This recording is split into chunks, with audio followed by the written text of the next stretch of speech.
يا ربي بالمصطفى بلغ مقاصدنا واغفر لنا ما مضى يا واسع الكرم.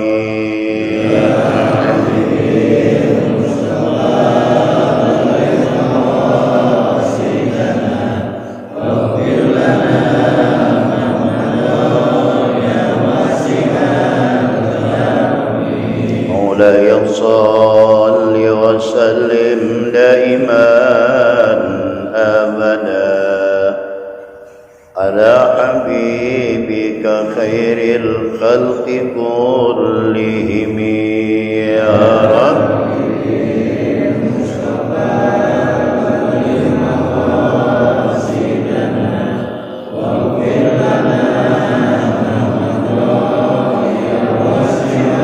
على رحمة ربي حين يقسمها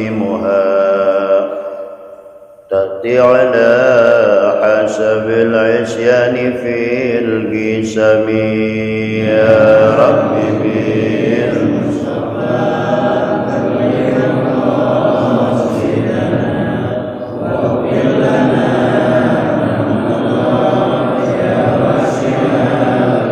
اللهم صل وسلم.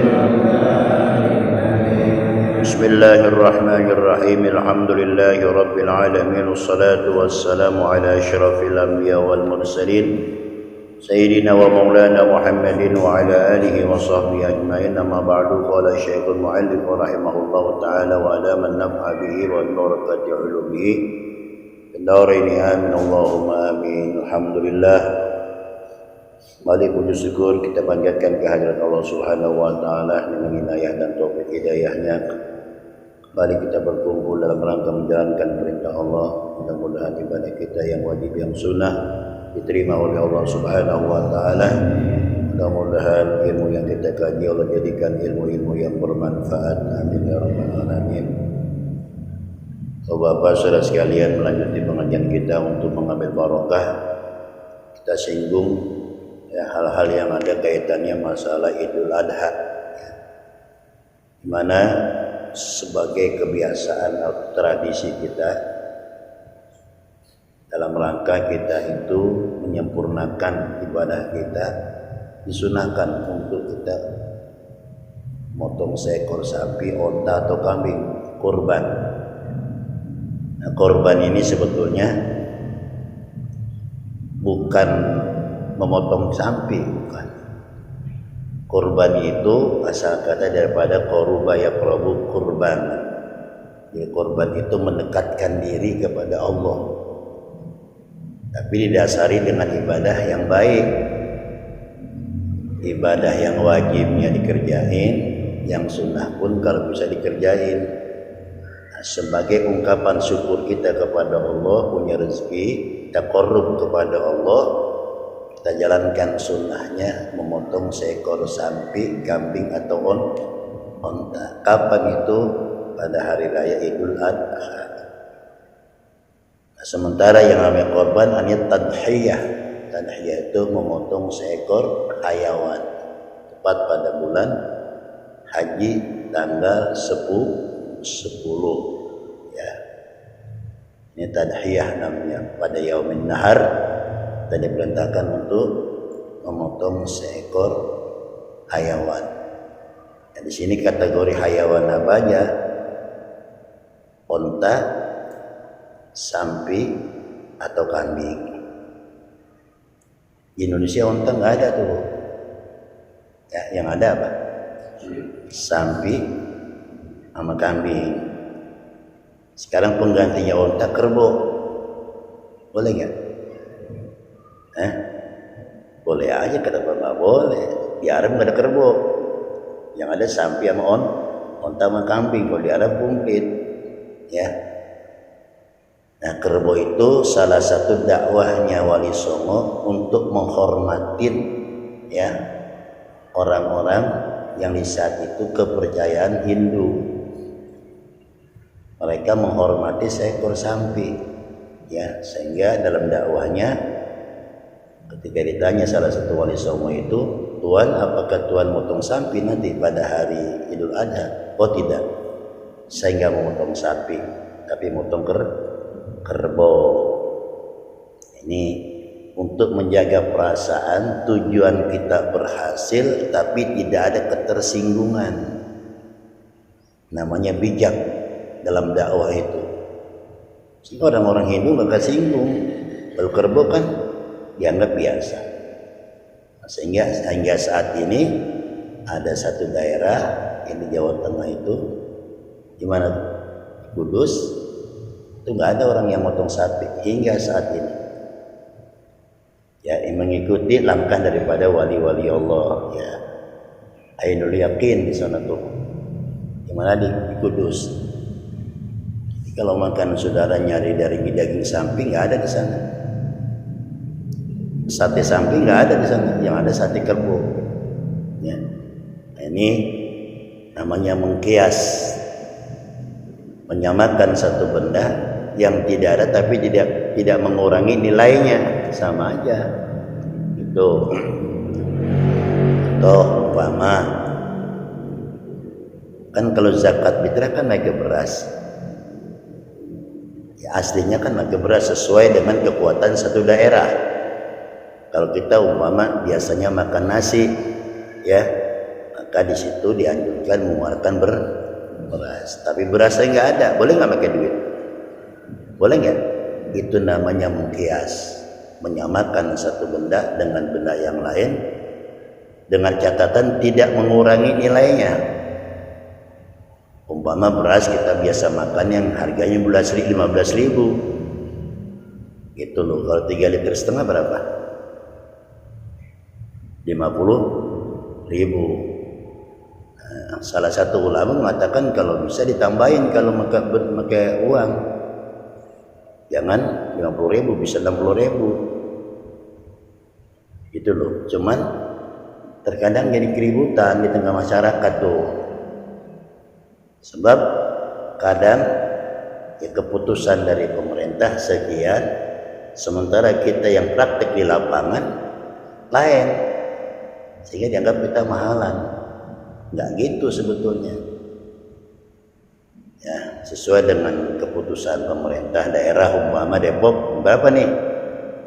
Ya, zakat mau makan 45.000, ya, gitu kan? Kita kadang beda. Ada yang kata 50.000. Nah, itu bilang nominal ya, bilangan nominal. Boleh nggak 100.000? Boleh aja, kenapa enggak? Kalau duitnya banyak, boleh. Jadi semakin banyak itu sebetulnya semakin bagus. Tapi itu bilangan nominal, minimal segitu. Nah, sekarang di Indonesia ini kerbau ada, tapi onta enggak ada. Maka boleh motong kerbau. Tuh ya. Kalau gede buat kerbau, ya. Sama sapi kurus mendingan mana? Mendingan mana? Kerbau.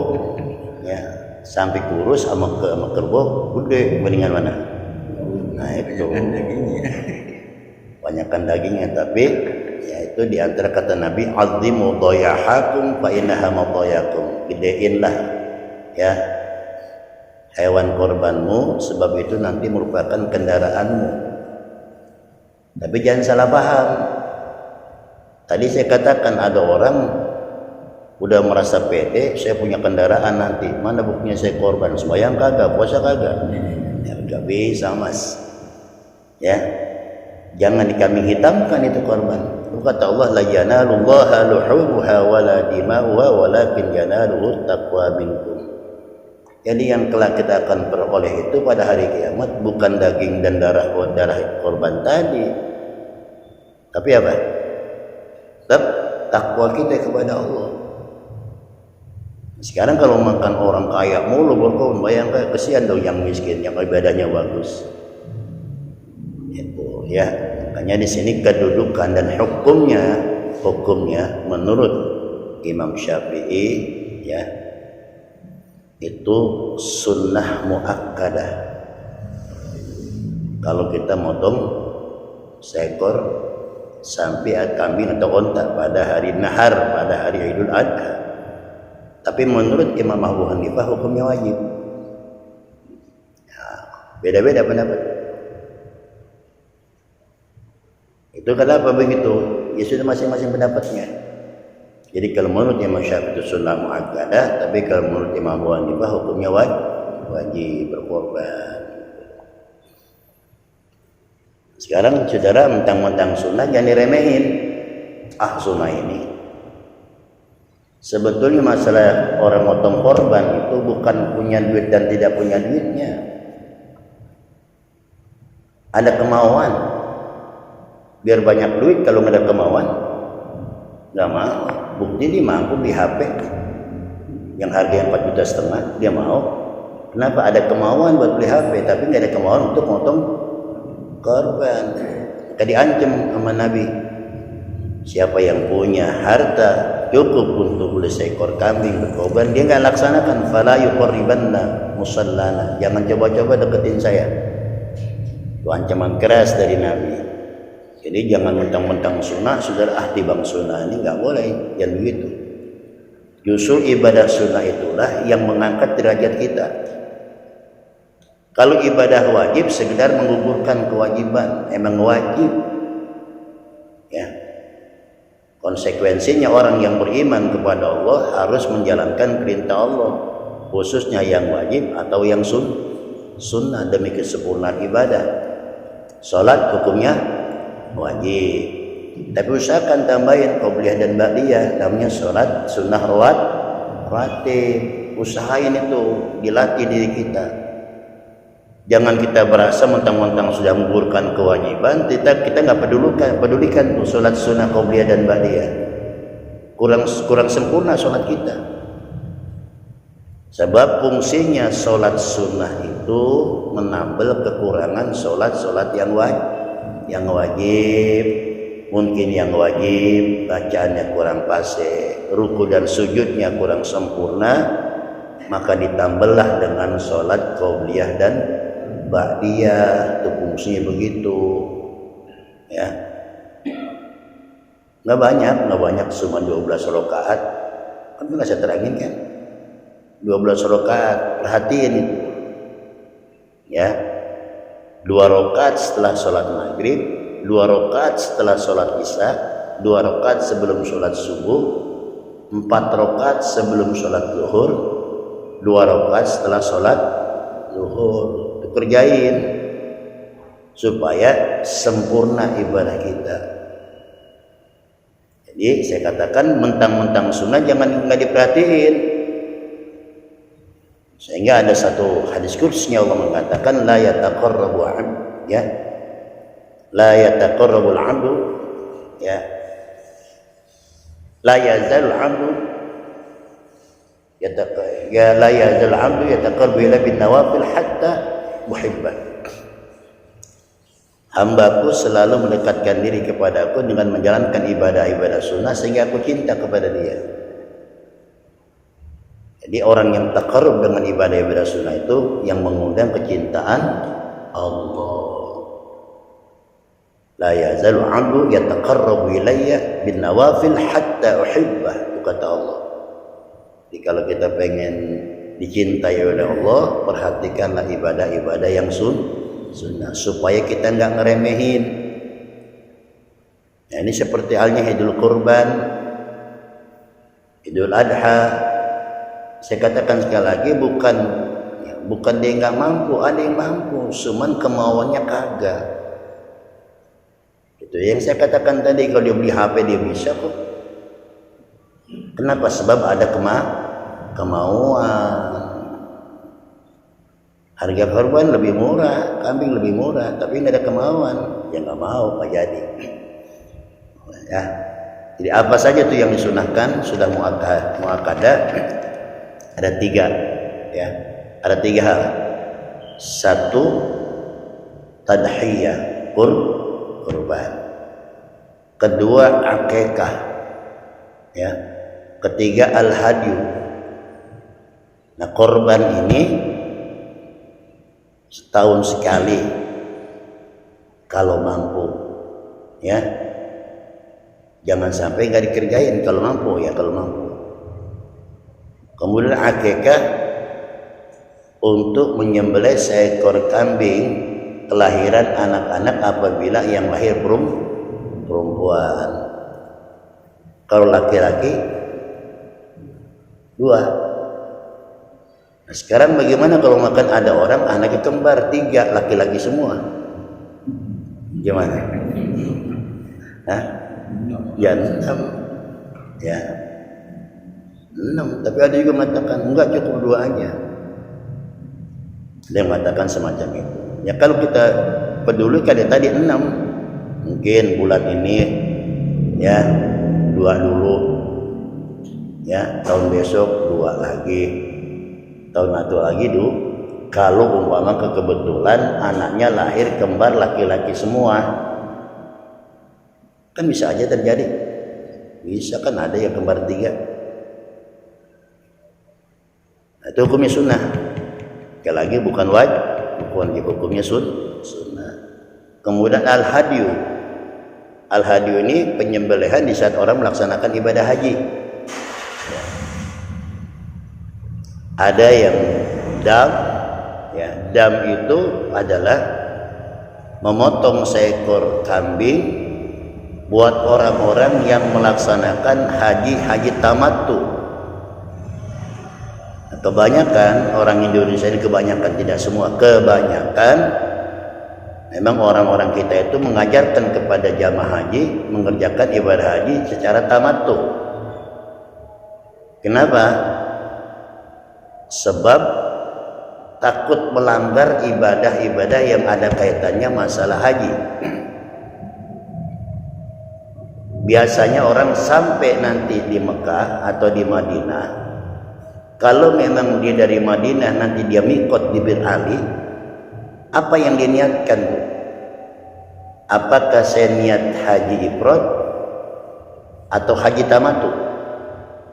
Nah, kalau haji tamattu sampai di Mekah, dia tawaf, dia sa'i, dia tahallul. Untuk apa? Tujuannya untuk mencopot pakaian ihram, supaya kita bisa berpakaian sebagaimana seperti ini. Kenapa? Tanpa itu takutnya kita melanggar larangan-larangan ihram. Itu yang kita ngeri. Itu maksudnya. Nah, kemudian kenapa harus memotong kambing atau bayar dam? Sebab kita sudah melanggar miqat zamani. Jadi miqat zamani itu ya batasan waktu itu diperbolehkan buat orang ya memakai kain ihram mulai tanggal 1 Syawal. Boleh. Di tanggal 1 Syawal itu boleh dia pakai ihram. Mulai boleh. Ya. Tapi di sono di Mekah jangan sini. Di sini nanti bulan Syawal pakai ihram. Ya dibilang geblek, orang gila haji kali ya. Ya kan? Enggak, memang ibadah haji itu sebagian ada seperti perbuatan orang gila, kata ulama. Makanya kita nanti dilarang fasik. Enggak boleh fasik. Dalam rangka kita itu menyempurnakan ibadah haji, 3 larangan jangan dilanggar. 1, ya, pala ropas. Jangan ngomong sembarangan, jangan ngomong foto, jangan ngomong bicara yang menimbulkan seksual, syahwat, jangan. Kalau di ihram, itu larangannya. Kemudian yang kedua, wala fusuk, jangan fasik. Jangan saudara bilang kok ibadah haji begini, kayak bercanda, ya udah begitu ikutin. Ibadah haji seperti bercanda, saudara sekalian. Contoh, kita di Arafah tanggal 9. Ngapain sih? Diem aja di Arafah, diem. Nggak apa-apa, asal jangan main gapre aja. Lain diem aja, diem, sah ibadah haji. Yang penting dia berada tanggal 9 di Arafah setelah waktu zuhur, ba'da zawal, walaupun sekitar 5 menit. Diem 5 menit, jalan, sah hajinya. Tapi kurang afdol, masa dari jauh-jauh segitu doang. Ya, banyakin zikir ibadah apa yang diajarkan oleh Rasul Shallallahu Alaihi Wasallam itu kita baca di sana supaya sempurna. Tapi walaupun sebentar boleh. Mana contohnya? Ada orang sakit, ya ada orang sakit, dia nggak betah lama, nggak kuat lama. Kemudian memang lagi sakit, sehingga nanti ada safari. Ya, jadi orang-orang yang sakit di ambulan, pas setelah zuhur, kira-kira 10 menit lamanya berangkat lagi ke rumah sakit. Yang penting pada tanggal itu ada di Arafah. Dah, kembali, ya. Jadi kenapa itu orang motong dam tadi melanggar mikot zamani? Harusnya sudah boleh pakai kain ihram dari tanggal 1 Syawal sampai tanggal 10 Zulhijjah. Setelah dia itu melontar tanggal 10 Zulhijjah. Ya. Nah, kalau makan diawali dari itu, dia berarti niat ifrad. Ya, kembali lagi, ini agak pelik ya, kalau makan haji itu nggak bisa sepintas.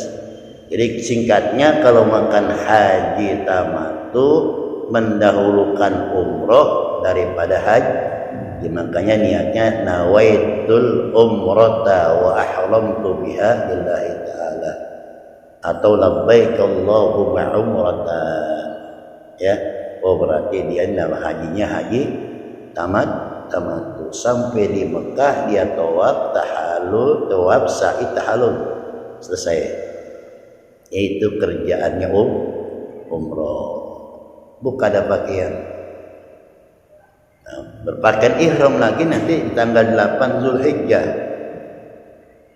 8 Zulhijjah kita di Mekah itu, nanti kita niatnya di kota Mekah, dibawalah kita ke Arafah. Namanya baru haji. Jadi umroh dulu baru haji. Tapi ada orang haji ifrad. Dari Jakarta sampai ke sana dia tawaf. Ya. Udah tawaf doang, enggak sa'i, enggak tahallul. Kalau bahasa fikihnya namanya tawaf qudum. Udah selesai. Nah, selama itu dia wajib ya memakai kain ihram dan tidak boleh dicopot. Berapa lama? Ya sesuai berapa lama kita di sana. Bisa seminggu, bisa 2 minggu. Ya. Nah, kalau haji itu tidak bayar dam, tidak memotong seekor kambing. Kenapa? Sebab tidak melanggar ya mikot zaman. Ini bingung kalau Bapak bingung. Ya. Bingung, makanya dulu ada orang ustadz pada berantem. Ada ustadz belum ibadah haji, belum pernah melaksanakan ibadah haji, ceramah haji. Disalahin sama ustadz yang udah haji. Ente nggak boleh belum haji, jangan ceramah haji. Ente belum tahu kan? Diem. Nggak lama tuh ustadz ceramah haul, ceramah kematian. Ustadz nggak boleh ustadz ceramah haul. Emang apa? Kan ustadz belum mati. Satu-satu ini yang ngomong orang yang bersangkutan sama saya. Ya. Kalau disebut siapa itu saya kenal semua, tahu saya. Jadi boleh-boleh aja walaupun ustadz ini belum haji, boleh menciptakan fadilah. Gitu ya, sama juga ada ustadz belum kawin. Ya diundang ceramah pernikahan. Gimana? Hambar. Kalau ngomong doang lo rasanya belum pernah. Dah ya, ini namanya tadhiyah. Fatadhiyatu zabhul ibili awil baqari awil ghanami taqarruban ila Allah Ta'ala. Ya, tadhiyah atau itu ada memotong seekor onta, sapi atau kambing sebagai pendekatan diri kepada Allah. Kapan tuh waktunya? Wa yadkhulu waqtu az-zabhi bi tulu'i syamsi yaumin nahri wa madha qadru salatil 'idi wal khutbataini sallal imamu aw lam yusalli hada 'inda Syafi'i wa akhir waqti tadhiyah wa akhir ayyam tasyrik salasah. Adapun waktu kita menyembelih seekor onta, kambing atau sapi, ya, kapan tuh? Setelah terbitnya hari pada tanggal 10 atau yaumin nahri. Kira-kira batasannya setelah orang itu sholat id atau 2 khutbah dan ditambahkan 2 khutbah. Kalau makan dia mulai jam setengah 7, katakanlah setengah 8 selesai. Itu waktunya menyembelih kurban. Baik dilaksanakan sholat Idul Adha atau tidak. Contoh, di kampung itu ada bencana, kan gitu, longsor. Bagaimana ngerjain id? Digali repot, kan gitu. Tapi ada panitia yang sudah niat, jamaah udah pada niat nih untuk berkorban. Jadi nggak sembahyang Idul Adha, tempatnya nggak ada, kesibukannya begitu, pakaiannya habis semua, umpama kan gitu. Berarti kan nggak ngerjain. Tapi motong sampingnya harus lewat kira-kira selesainya sholat Idul Adha. Boleh. Nah, sekarang sendiri sedikit kita keluar yang berkaitan dengan ada sedikit gunjang ganjing, tapi jangan diperpanjang. Ya, saudara kita yang Muhammadiyah besok kan Sabtu, ya kan? Kalau kita Minggu, boleh nggak dua-duanya? Masing-masing punya alasan. Nah, kenapa di Mekah itu hari Sabtu? Gitu. Kalau di Mekah itu hitungannya Hijriah, bukan Masehi. Kalau kita di Indonesia ini Masehi, bukan Hijriah.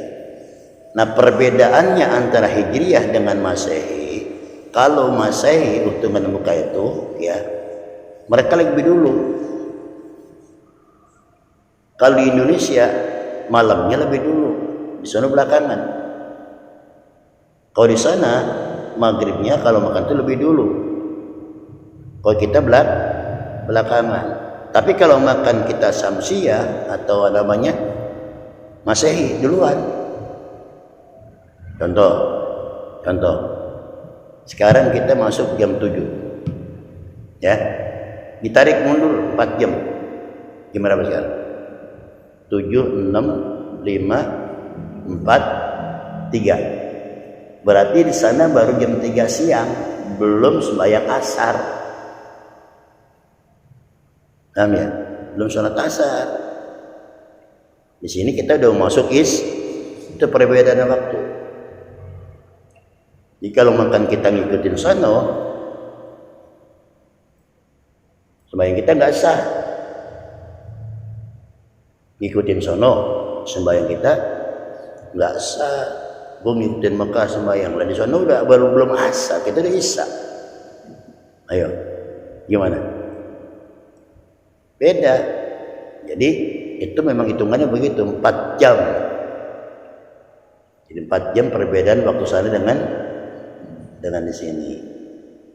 Nah, sekarang gimana yang ngerjain itu? Yang masing-masing terserah. Kalau kita juga keliwat, dia belum sampai.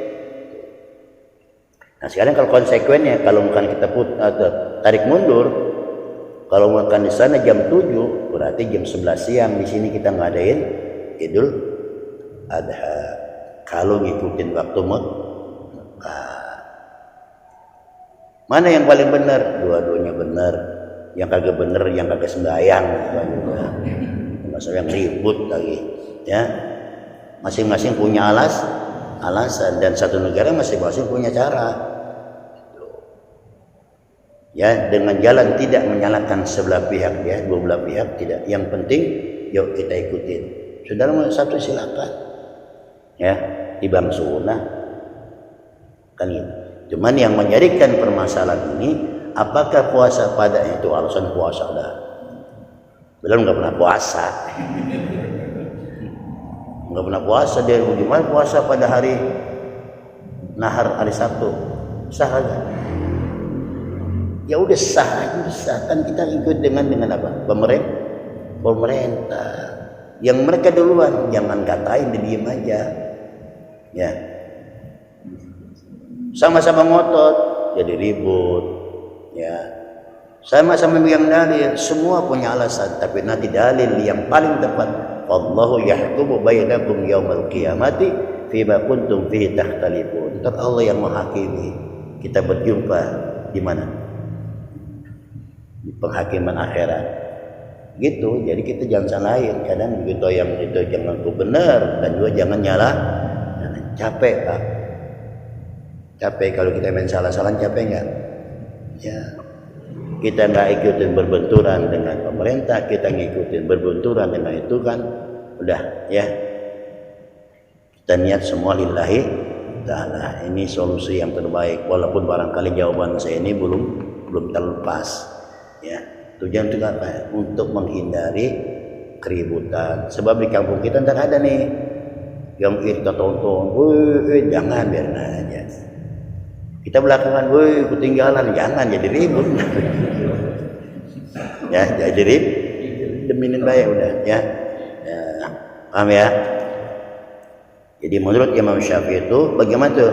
Baik itu sholat Idul Adha dikerjain atau tidak. Yang penting jangan kurang daripada perkiraan setelah sholat Idul Adha. Kenapa alasannya tadi? Mungkin ada orang pribadi dia pengen kurban ya. Ya sakit nggak sembahyang Id, sakit, tungguin dulu motornya ntar sama orang baru pulang sok. Itu alasannya ke sana. Nah, wa akhir waktu tadhiyati wa akhir ayyam tasyrik salasah. Adapun akhir waktunya memotong tadi sampai ayyam tasyrik berapa hari? Tiga hari. Kalau harinya tanggal 10 Lebaran itu namanya ya Yaumun Nahri. Yaumun Nahri. Idul Adha namanya Yaumun Nahri. Tanggal 11 ya besoknya namanya Ayyamut Tasyrik. Berapa hari? 3 hari. Ngitungnya pakai Hijriah. Ya, tanggal 11, 12, 13 Hijriah. Kenapa itu? Ya, ada kesempatan buat siapa itu? Buat kita yang mungkin saudara sudah niat kurban pada hari nahar, pada hari Idul Adha, kebetulan duitnya masih di luar. Umpama orang punya utang sama kita minta, besok dah saya datang, saya bawa ke, tahu-tahu dia gagal ya. Sampai tertunggu tanggal 11, tanggal 12 belum bayar juga. Pagi-pagi tanggal 13 dianterin tuh utangnya sama kita. Ngapain saya terlambat? Gak apa-apa, yang gue lagi tungguin, paham gitu. Ya, beli itu kambing atau sampai masih ada boleh, tapi jangan liwat sampai waktu asar. Jangan liwat sampai waktu asar.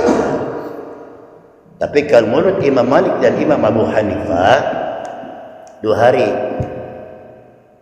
sampai tanggal 12. Jadi tanggal 12 itu akhir batas daripada Idul Adha menurut pendapat Imam Malik dan Imam Abu Hanifah. Tapi menurut Imam Syafi'i sampai 3 hari, tanggal 11, 12, 13. Nah, ini digunakan buat orang-orang yang sedang haji. Setelah mereka berada di Mina, ya, dia ada yang nginap atau bermalam di sana sampai 3 hari, atau 2 hari langsung berangkat ke Mekah. Itu loh, kata Allah, faman ta'ajjala fi yaumaini fala isma alaih wa man ta'akhkhara fala isma alaih liman ittaqa. Boleh aja ya, 2 hari nginap atau bermalam di Mina langsung berangkat ke Mekah, atau 3 hari boleh aja ya. Sekarang kita mau tanya tuh, siapa sih awal pertama yang berkorban? Siapa? Anaknya Nabi Adam, Qabil dan Habil, syariatnya udah ada. Syariat kurban udah ada. Itu loh. Nah, Qabil dan Habil ini 2 anak Nabi Adam yang karakternya beda. Qabil itu rada pelit, sifatnya hasud, Kalau Habil sifatnya dermawan, ya orangnya baik. Yang mana tuh kita contoh? Habil apa Qabil? Habil baik. Kalau Qabil kurang baik. Ini yang pernah saya terangin. Jadi kalau bukan kita ikutin Habil, ikutin juga segalanya. Habil orangnya dermawan, Qabil orangnya pelit. Nah, besok kita barangkali hari Jumat ngantongin duit 100.000, 50.000, 20.000, 5.000. Yang mana kita ambil? Berarti Qabil. Ya. Kan karakternya berdua, beda. Ya, sehingga yang diterima oleh Allah korbannya Habil, disimpan oleh Allah. Nah, syariat diteruskan oleh Nabi Allah Ibrahim alaihissalatu wassalam. Ketika Nabi Allah Ibrahim menyembelih putranya Nabi Ismail, maka digantikanlah oleh Allah dengan seekor kibas melalui para malaikatnya. Ya, kibas siapa? Nah, itu yang dimaksud, kibasnya Habil yang disimpan oleh Allah sebagai pengganti kedudukannya Nabi Allah Ismail. Sehingga ada ungkapan ulama, inna khairul ajdad tanfa'ul aulad. Kebaikan nenek moyang kita bisa bermanfaat buat kita. Jadi kebaikan dahulu itu ini membekas hingga saat ini. Jadi kalau makan kita saat ini bisa ibadah, itu berkat doa orang-orang tua kita dulu. Maka kita jangan merasa berasa pinter, berasa sukses, berasa angkuh. Ini berkat kerja saya, usaha saya, jangan. Semua keberhasilan kita itu ada doa orang lain, khususnya doa kedua orang tua. Ditopang dengan doa kita sebagai orang yang berikhtiar. Ya, semua yang menentuin Satu contoh, Nabi Ibrahim ketika menyembelih Nabi Allah Ismail dengan pisau yang begitu tajam pisau. Tapi ketika kalau kata orang Betawi digorok tuh lehernya, nggak mempan itu pisau. Nah, Ibrahim saya penasaran, diambil batu dibelah langsung pecah saking tajamnya. Nah, itu syariat. Pisau tidak membuat mati, semua kehendak Allah. Bukan pisau yang bikin mati tadi, semua kehendak Allah. Dan jalannya emang di situ. Ya, jadi jalan itu masing-masing telah ditentukan oleh Allah. Satu contoh, ada orang mati nggak sakit lagi, ada nggak? Ada. Sehat atau mati mendadak, ada kan? Ada orang yang jadi kembang balik bertahun-tahun kagak mati-mati, ada nggak? Nah, itu mana tuh yang dipilih tuh? Mau dadakan apa mau kembang balik? Nah, mau dadakan, siap-siap ntar. Ya, agak ada dulu yang mau ya. Mendingan sakit dulu apa langsung mati?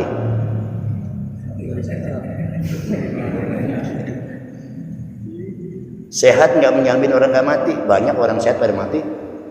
Saya pulang check up general, semua sehat, saya periksa sama dokter. Nyebrang keserempet motor, melintir, jatuh, mati. Ada nggak? Nah, ada yang begitu. Di syariat tuan, syariat itu pun tadi dia melinting syariat. Jadi Allah ini nggak mau disalahkan dengan syariat. Oh, ada orang tuh, ya mati nggak sakit lagi, nggak mungkin orang mati nggak sakit lagi, bohong. Setiap orang mati pasti diawali dengan sakit. Cuma kita nggak tahu dia sakit apa, gitu loh. Oh, nggak sakit juga, dia sehat banget, nggak yang semua kan tempeleng malaikat kalau gitu dia. Ya, jadi semua ada jalan. Jadi Allah nggak mau disalahkan dengan syariat. Walaupun hakikat itu milik Allah. Contoh, syariatnya kita minum hilang haus, syariatnya kita makan jadi hilang lapar. Tapi ada yang nggak makan nggak minum hidup. Ada Ashabul Kahfi 309 tahun di goa kagak makan kagak minum hidup. Kenapa? Sebab Allah berkehendak. Ente jangan ikut. Ngikut dah masuk ke goa sono, nggak usah lama-lama, seminggu dikerubutin semut kita. Ya masing-masing. Jadi innama amruhu idza arada syai'an ay yaqula lahu kun. Jadi semua dengan kehendak Allah. Jadi kita bicara ini syariat kita depankan, kita serahkan semua kepada Allah. Ketika sukses jangan katakan itu berkat kerja keras saya. Jangan, semua kehendak Allah. Ya, ini melatih tauhid. Tauhid aja Pak. Ya, mudah-mudahan apa yang kita kaji bermanfaat. Jadi sekali lagi buat Bapak Saudara sekalian, mumpung ada kesempatan masih hidup, punya rezeki, ya. Ada peribahasa terima, kasih. Habis terima, kasih lagi. Yang diterima mulu nggak pernah ngasih, kobil namanya. Ya mudah-mudahan Allah mudahkan rezeki kita, ya, berikan kesempatan untuk kita melakukan apa-apa yang jadikan ibadah buat kita, ya, baik yang wajib maupun yang sunnah. Wallahu a'lam bishawab.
بحرمتهم وأمسنا في طريقتهم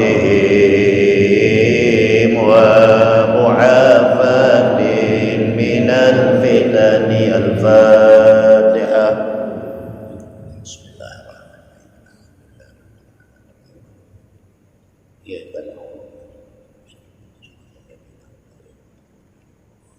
بحق الفاتحة وبسير الأسر الفاتحة افتح لنا والخير واجعلنا من الخير واختم لنا بالخير فإنك ولي كل خير ودافع كل ضير. دوام يا سبحانك اللهم وتحية يا سلام وآخر دعواهم الحمد لله رب العالمين.